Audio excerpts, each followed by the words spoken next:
Bonjour à tous et à toutes et bienvenue pour une nouvelle vidéo sur la chaîne YouTube Inspire. Si ce n'est pas encore le cas, je vous invite fortement à vous abonner et vous inscrire à cette chaîne parce qu'on va vous livrer beaucoup de vidéos prochainement qui vous seront très utiles. À commencer par aujourd'hui, comment consommer moins de gaz et électricité. C'est une question qu'on va beaucoup se poser cet hiver dû de l'augmentation des prix de l'électricité et du gaz et je veux vous livrer mes conseils personnels sur comment moi je vais consommer moins de gaz et électricité cet hiver. Donc c'est parti, restez bien attentifs par ces conseils. Donc je vais commencer par vous dire que depuis plusieurs années, j'ai drastiquement réduit la consommation d'électricité à la maison pour tout ce qui est chauffage de ma maison et eau chaude sanitaire. Et je vais vous dire comment, et je suis sûr que beaucoup d'entre vous le savent déjà, c'est par la pratique de la méthode Wim Hof qui m'a appris deux choses. La première, à élargir ma zone de confort et donc à être confortable dans une plus grande échelle des températures. Donc d'être moins dépendant du thermostat de la maison, du chauffage de la voiture ou du bureau. Et la deuxième, c'est à prendre des douches froides.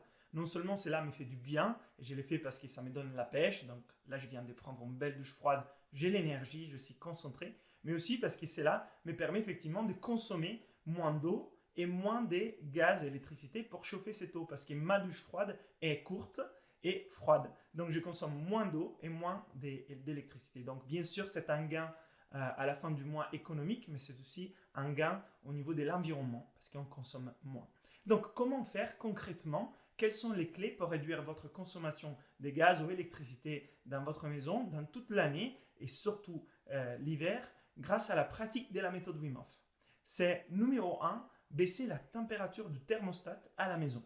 Et ça, c'est vraiment pas négligeable parce que les statistiques EDF nous disent qu'en moyenne, un seul degré de différence dans notre maison fait environ 7% d'économie à la fin du mois. Et donc, alors bien sûr, peut-être vous avez déjà une maison qui vous gardez une température, même l'hiver, autour des 18 degrés, ce qui est totalement possible. Avec Elise, nous faisons ça. On bouge régulièrement pour activer les corps si besoin, si on fait un travail statique. Mais je connais beaucoup de personnes qui ont des bureaux et des maisons qui sont chauffées à 22, 23 degrés l'hiver, quand dehors il fait froid. Donc cela est une grande consommation d'énergie. Et si par exemple vous baissez votre température de la maison de façon progressive, bien sûr, on ne passe pas des 23 à 18, mais peut-être des 23 à 20 degrés. 20 degrés à l'intérieur, l'hiver c'est chaud. Donc on peut encore être très bien. Peut-être on s'habillera un peu plus. On ne sera pas un t-shirt l'hiver dans notre maison, mais avec un pull.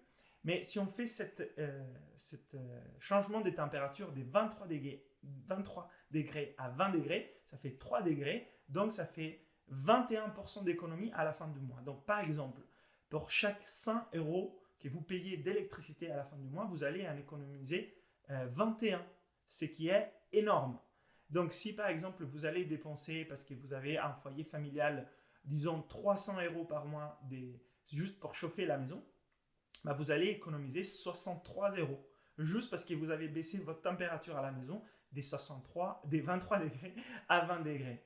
Donc ça, ce sont des statistiques moyennes. Je vous conseille de faire ça de façon progressive, peut-être passer des 23 à 22 un premier mois, puis du 22 à 21. Vous apercevoir que ça va, vous êtes encore bien dans votre maison et puis à 20 degrés. Et encore, une autre astuce pour baisser la consommation, c'est baisser la température de vos chambres là où vous dormez. Parce qu'en fait, on dort mieux avec une température de la chambre inférieure et pas supérieure. Même si on aura besoin, bien sûr, d'une couette, un duvet bien chaud pour bien dormir, mais on dort mieux, les corps se régénèrent mieux, votre cœur ralentit, votre respiration ralentit, vous allez littéralement vous réveiller plus régénéré, plus frais, si vous dormez dans une chambre plus froide. Moi, je vous conseille de commencer avec une température de 16 degrés. Si 16 degrés dans votre chambre vous fait peur, commencez avec 17 ou alors 18 si vous avez l'habitude d'avoir la chambre plus chaude.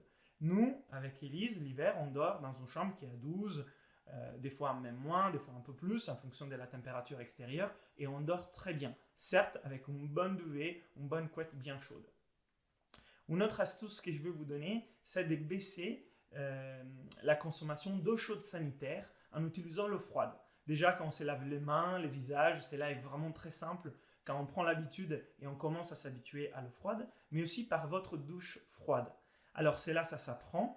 Il y a un protocole en 3 étapes dans la méthode Wim Hof, qui est celui de la douche froide. Je vous invite à voir une autre vidéo que j'ai fait sur comment prendre une douche froide et le protocole en 3 étapes de la méthode Wim Hof. On va mettre les liens en bas dans la description de la vidéo.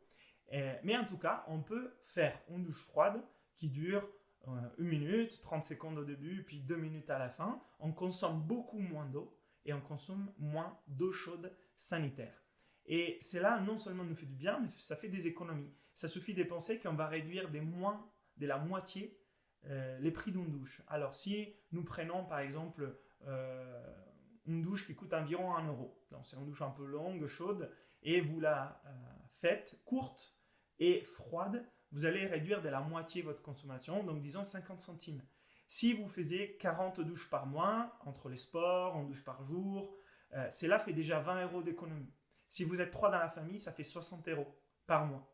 Donc si on cumule ces 60 plus 60, ça fait 120 euros par mois, juste dans une petite famille qui ne consomme pas beaucoup. Donc vous imaginez les gains qui sont possibles tout en gardant un bon confort, parce que vous allez élargir votre zone de confort au froid, parce que vous allez habituer votre corps à chauffer de l'intérieur. Donc cette chaleur sera déjà disponible en vous et vous n'avez pas besoin de la trouver ailleurs. Donc vous allez garder un confort parce que vous allez élargir votre zone de confort et épargner tout en vous sentant bien. Parce qu'aujourd'hui, les études scientifiques nous ont bien montré les bienfaits du froid.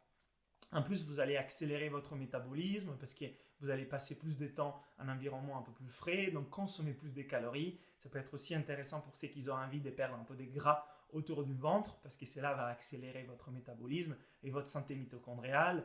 Voilà, tous les bienfaits du froid, plus l'économie. Donc, vous avez là des clés pour réduire votre consommation de gaz et d'électricité cet hiver en prenant des douches froides et en baissant la température dans votre maison et dans votre chambre. Mais aussi bien sûr dans votre salle de bain, parce que quand vous prenez une douche chaude et vous sortez, la chambre de salle de bain est froide, c'est désagréable. Donc vous allez chauffer votre salle de bain. Mais si vous prenez une douche froide, quand vous sortez dans votre salle de bain qui est à 18, vous ressentez de la chaleur, donc vous n'avez aucun souci. Donc vous avez aussi besoin de moins chauffer votre salle de bain et ça c'est des gains énormes parce que souvent on la chauffe à des températures très hautes, même si c'est des temps courts, et donc ça fait consommer beaucoup. Donc pour résumer, vous allez élargir votre zone de confort dans les longs termes. Donc c'est un petit effort court terme pour élargir votre bien-être dans les longs termes. Donc je vous invite vraiment à vous mettre à la pratique de ces principes de la méthode Wim Hof autour du froid et à voir le froid comme quelque chose avec lequel on peut travailler et en plus nous apporte des bienfaits. Alors, des conseils pour le faire. Mon premier conseil, c'est de baisser progressivement la température dans votre maison. Si vous étiez à 23, essayez à 22, puis à 21, puis 20, tranquillement jusqu'à 18. Donc 18, ça reste totalement raisonnable si on est bien habillé et si on bouge régulièrement. En plus, c'est là, ça va vous aider parce qu'être sédentaire, c'est pas bien. Donc l'effet de devoir bouger pour activer la circulation dans les corps, ça va vous faire du bien, en plus que vous chauffez. La chambre autour des 16, c'est vraiment pas froid. Si vous avez un bon duvet, une bonne couette, il n'y a aucun souci, vous allez mieux dormir. La salle de bain, ne pas la chauffer parce que vous allez chauffer votre corps par la douche froide. Donc aucun besoin, nous besoin de chauffer l'extérieur. Et enfin, de prendre des douches courtes. Pour voir cela, il y a une autre vidéo, je vous mets les liens dans la description, comment prendre une douche froide, les protocoles en 3 étapes de la méthode Wim Hof. Mais en tout cas, commencez par 30 secondes à la fin d'une douche normale, puis 1 minute, 1 minute 30 jusqu'à 2 minutes, c'est largement suffisant pour faire une douche. Et à la fin, commencez tout simplement par les froids, comme je fais maintenant depuis plusieurs années. Voilà mes conseils, j'espère que ça vous a été utile. Ce sont des conseils atypiques pour consommer moins de gaz et d'électricité cet hiver en utilisant des pratiques qui nous font du bien. Si cela vous a été utile, partagez cela autour de vous, à vos amis, à la famille, à des gens qui pourraient consommer moins de gaz et d'électricité par ces outils et ces pratiques vertueuses. Et si la vidéo vous a été utile, mettez un pouce vers le haut et suivez cette chaîne parce qu'on se retrouve bientôt pour d'autres vidéos. Ciao!